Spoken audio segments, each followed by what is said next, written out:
Assalamualaikum warahmatullahi wabarakatuh. Nama saya Muhammad Faryal Katiri. Saya akan membacakan dongeng yang berjudul Asal Mula Danau Toba. Suatu hari ada seorang pemuda yang asik memancing di sungai. Rupanya keberuntungan sedang berpihak kepadanya. Baru sebentar memancing, ia sudah mendapatkan ikan emas yang besar. Tapi alangkah kagetnya si pemuda saat ikan itu berbicara. "Tolong, jangan makan aku bersedia menikah denganmu." Ucap ikan itu. Oh lala, tiba-tiba ikan itu berubah menjadi wanita yang cantik jelita. Ia seperti seorang putri. Pemuda itu pun merasa senang. Sebelum menikah, putri jelmaan ikan emas itu memberi syarat kepada si pemuda. "Jangan sampai ada yang tahu bahwa aku adalah seekor ikan," ucap putri jelmaan ikan emas itu. Pemuda itu pun menerima syarat dari putri ikan emas. Mereka berdua menikah dan hidup bahagia. Beberapa tahun setelah menikah, putri ikan emas melahirkan seorang anak laki-laki yang diberi nama Toba. Mereka berdua mendidik putra mereka dengan penuh kasih sayang. Namun sayang, anak itu tumbuh menjadi anak yang sangat nakal. Ia selalu membuat ayahnya marah. Suatu siang yang terik, sang ayah sedang bekerja di ladang. Putri ikan emas sudah memasak banyak makanan. Ia pun meminta anaknya untuk mengantar makanan itu ke ladang. "Baiklah ibu, aku akan mengantarkan makanan," jawab sang anak. Di tengah perjalanan, perut sang anak berbunyi keroncongan. Ia pun melirik ke rantang yang dibawanya. Aku saja yang memakan makanan ini," ucap sang anak. Oh lala, sang anak menghabiskan makanan untuk ayahnya tanpa sisa. Kemudian ia mengantarkan rantang kosong itu ke ladang. Di ladang terlihat sang ayah kelelahan, keringat mengucur di dahinya, perutnya pun terasa kosong karena seharian belum makan. Begitu sang anak datang, ia menyambut rantang yang dibawa oleh sang anak. Tapi alangkah marahnya sang ayah ketika melihat rantang itu sudah kosong. "Aku lapar ayah, makanya aku makan." Sedangkan semua makanan itu, jelas sang anak. Sang ayah menjadi amat murka. Ia pun lupa dengan janjinya. "Dasar kau anak ikan, aku bekerja banting tulang untuk menghidupimu, tapi begini balasanmu," bentak sang ayah. Mendengar amarah ayahnya, sang anak merasa sedih. Ia pun berlari pulang ke rumah dan menceritakan semuanya kepada ibunya. Ibunya turut bersedih. Tiba-tiba awan hitam memenuhi langit. Hujan deras disertai petir pun turun. Sungai di sekitar rumah meluap dan membanjiri rumah itu hingga menjadi sebuah danau. Putri ikan emas bersama anaknya lenyap ditelan banjir. Sementara sang ayah hanya bisa menyesali perbuatannya. Akibat kemarahannya, ia kehilangan istri dan anaknya. Kini Danau Toba itu dikenal sebagai Danau Toba, diambil dari nama anak dan dari putri ikan emas. Assalamualaikum warahmatullahi wabarakatuh. Nama saya Muhammad Hafiz Alia, kelas 5B. Saya akan membacakan cerita tentang Malin Kundang. Pada zaman dahulu ada sebuah cerita perkampungan nelayan pantai air manis di daerah Padang.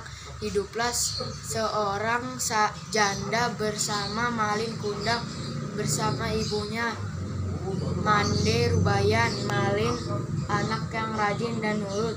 Ibunya sudah tua, ia bekerja penjual kue. Malin sudah dewasa, ia minta izin kepada ibunya untuk pergi merantau ke kota karena saat itu sedang ada kapal besar merapat di pantai air manis. "Jangan Malin, ibu takut terjadi sesuatu denganmu." "Ibu tenanglah, kita akan terjadi apa-apa denganku," kata Malin. "Aku ingin mengubah nasibku." "Baiklah, ibu izinkan kamu." Kemudian Malin pergi. Hari demi hari, bulan demi bulan, tahun ke tahun. Akhirnya Malin kembali menjadi seorang kaya, tapi dia tidak mengakui ibunya. Akhirnya ibunya kesal. Akhirnya Malin dikutuk oleh ibunya menjadi batu. Assalamualaikum warahmatullahi wabarakatuh. Assalamualaikum warahmatullahi wabarakatuh. Perkenalkan, nama saya Muhammad Arya Masih Pratama, kelas 5B. Saya ingin mendongeng cerita Jaka Tarub 7 Bidadari. Pada zaman dahulu kala hidup seorang pria yang bernama Jaka Tarub. Ia lalu memancing ke hutan bertemu dengan 7 bidadari. Ia mengambil satu selendang bidadari tersebut. Satu bidadari tersebut lalu tidak bisa pulang ke kayangan karena selendangnya diambil oleh Jaka Tarub. Sampai akhirnya Jaka Tarub menikah dengan bidadari yang bernama Nawang Wulan. Pada suatu saat yang mengambil selendang bidadari tersebut yang bernama Jaka Tarub. Hingga akhirnya Jaka Tarub tinggal sendirian. Saya dari kelas 5B. Saya akan mendongengkan kura-kura yang sombong. Pada suatu hari, ada seekor kura-kura yang sombong. Dia merasa dirinya lebih pantas terbang, padahal si kura-kura tidak bisa terbang. Ia jengkel dengan tempurungnya yang berat. Ia jengkel sangat melihat burung terbang di langit. Suatu hari, si kura-kura memaksakan seekor angsa, memutuskan agar si kura-kura berpegangan pada sebatang kayu yang akan diangkatnya karena tangan kura-kura agak lemah. Akhirnya menggunakan mulutnya dan akhirnya bisa terbang dan merasakan bangga. Setelah melihat teman-temannya berenang, ia menyelamatkan diri. Ia lupa bahwa mulutnya harus terus menggigit sebatang kayu. Akhirnya terjatuh. Beruntung si kura-kura selamat berkat tempurung yang pernah dibencinya. Begitulah cerita dongeng si kura-kura yang sombong sekali. Sekian dan terima kasih. Wassalamualaikum warahmatullahi wabarakatuh. Perkenalkan, nama saya Khairul Azam, dongeng cerita rakyat dari Tapanuli. Pada zaman dahulu kala di Tapanuli, Sumatera Utara, hidupnya seorang pematung terkenal bernama Datuk Pegana. Ketika dia menerima pesan, dia pergi ke hutan untuk mencari kayu yang paling cocok dan diukir sesuai pesan. Suatu hari dia mendapatkan inspirasi untuk mengukir kayu yang ditemukan.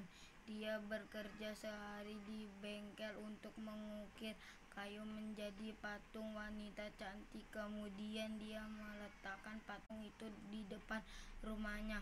Kemudian seorang pedagang muda lewat dan melihat patung itu, namanya Bo Part.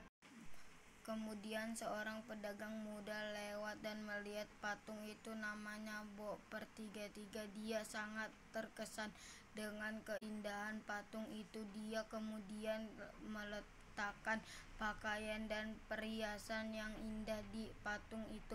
Sangat cantik, katanya pada dirinya sendiri dengan bangga.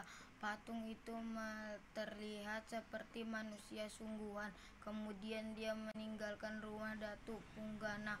Setelah itu seorang pendeta bernama Datuk Portora dan istrinya melewati patung itu.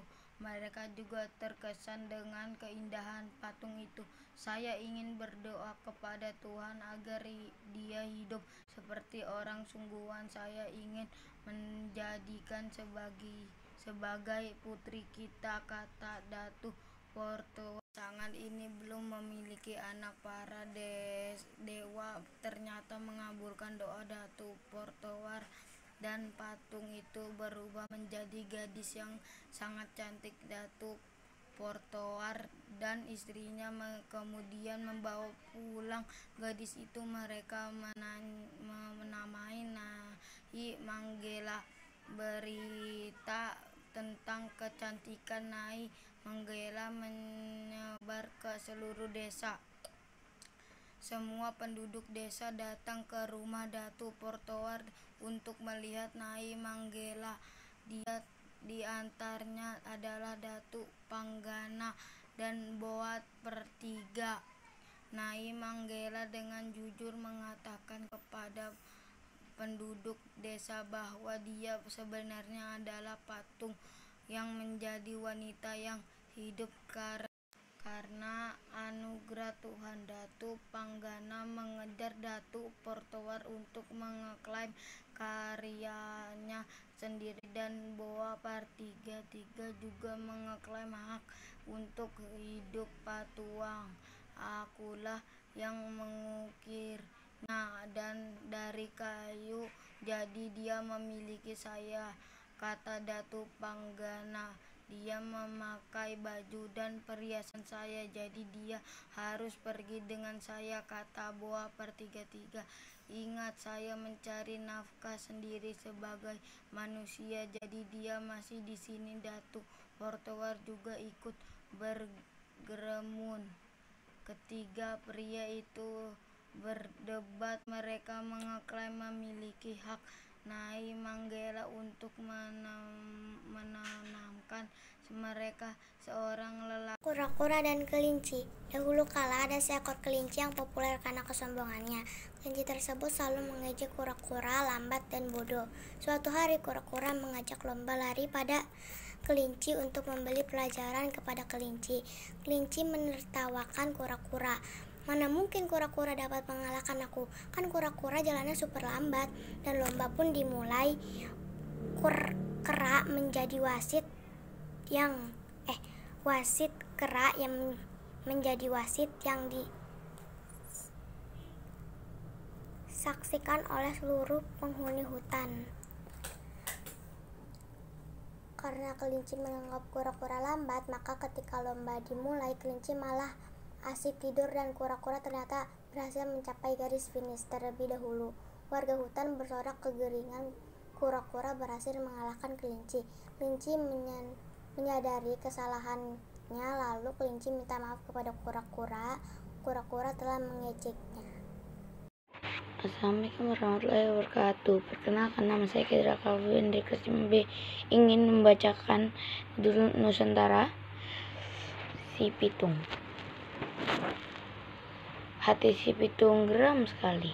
Sore ini ia kembali melihat sewenang-wenangan para centang Babah Liem. Babah Liem atau Liem Tejeng adalah tuan tanah di daerah tempat tinggal si Pitung. Babah Liem menjadi tuan tanah dengan memberikan sejumlah uang pada pemerintah Belanda. Selain itu, ia juga bersedia membayar pajak yang tinggi pada pemerintah Belanda. Itulah sebabnya Babah Liem memperkerjakan centang-centangnya untuk merampas harta rakyat dan menarik pajak yang jumlahnya mencekik leher. Terima kasih. Assalamualaikum warahmatullahi wabarakatuh. Assalamualaikum warahmatullahi wabarakatuh. Hari ini saya ingin mendongeng kisah Nabi Musa alaihissalam dengan pengikutnya yang bernama Qarun. Pada zaman dahulu, di masa kenabian Musa alaihissalam, saat memimpin Bani Israel, ada seorang pengikutnya yang sangat taat beribadah, yang bernama Qarun. Setiap harinya, ia beribadah dan tidak mementingkan kehidupan duniawi.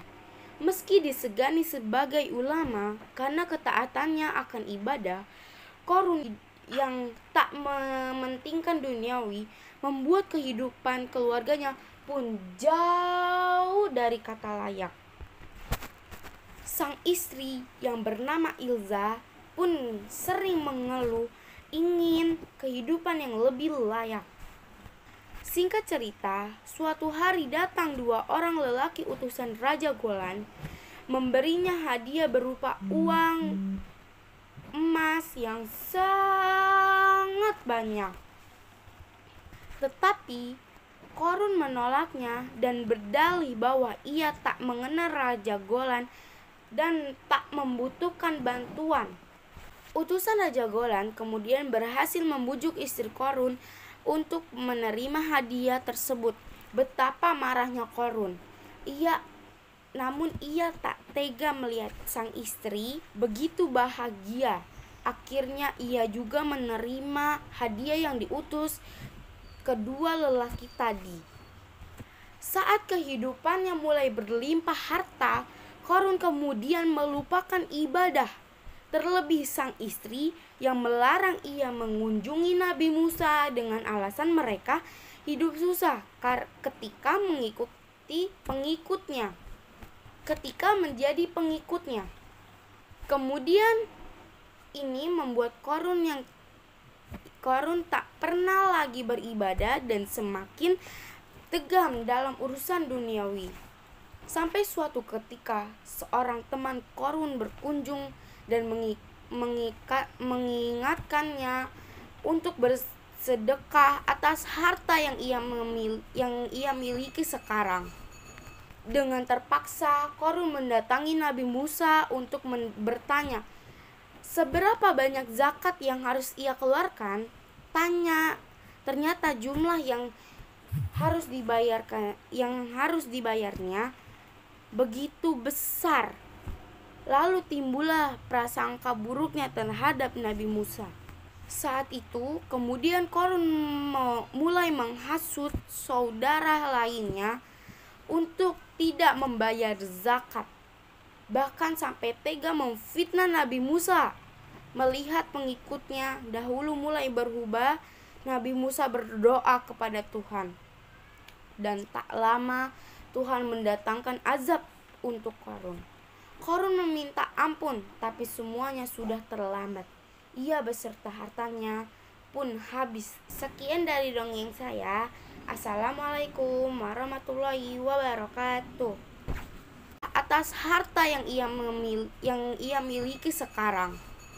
Dengan terpaksa Korun mendatangi Nabi Musa untuk bertanya, seberapa banyak zakat yang harus ia keluarkan? Ternyata jumlah yang harus dibayarnya begitu besar. Lalu timbullah prasangka buruknya terhadap Nabi Musa. Saat itu kemudian Korun mulai menghasut saudara lainnya untuk tidak membayar zakat. Bahkan sampai tega memfitnah Nabi Musa.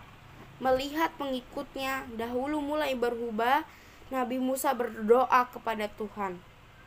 Dan tak lama Tuhan mendatangkan azab untuk Korun. Korun meminta ampun, tapi semuanya sudah terlambat. Ia beserta hartanya pun habis. Sekian dari dongeng saya. Assalamualaikum warahmatullahi wabarakatuh.